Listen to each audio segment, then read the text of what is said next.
రాజన్న సిరిసిల్ల జిల్లాలో ఎండిన పంటలను పరిశీలించారు బీఆర్ఎస్ వర్కింగ్ ప్రెసిడెంట్ మాజీ మంత్రి కేటీఆర్. సారంపల్లి గ్రామంలో ఎండిన పంటలను పరిశీలించారు. పంటలు నష్టపోయిన రైతులను వివరాలు అడిగి తెలుసుకున్నారు. రైతుల్లో భరోసా నింపడానికే క్షేత్రస్థాయిలో పర్యటిస్తున్నట్లు కేటీఆర్ తెలిపారు.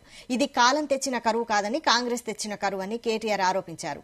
రాష్ట్రంలో 15 నుండి 20 లక్షల ఎకరాల్లో పంటలు ఎండిపోతున్నాయన్నారు. కాంగ్రెస్ పార్టీ నిర్లక్ష్య వైఖరిపై తీవ్ర స్థాయిలో మండిపడ్డారు.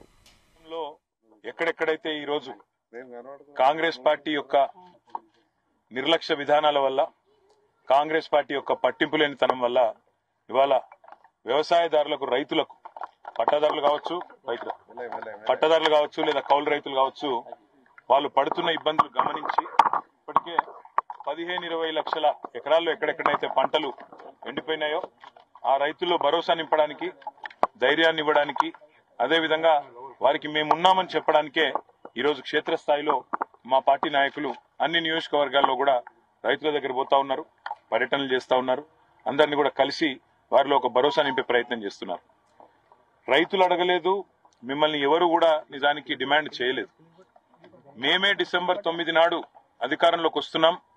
ఇప్పటిదాకా లోన్లు తీసుకొని వాళ్ళు కూడా తీసుకోండి, నేను వెంటనే 2 లక్షల రూపాయల రుణమాఫీ చేస్తా అని చెప్పింది రేవంత్ రెడ్డి.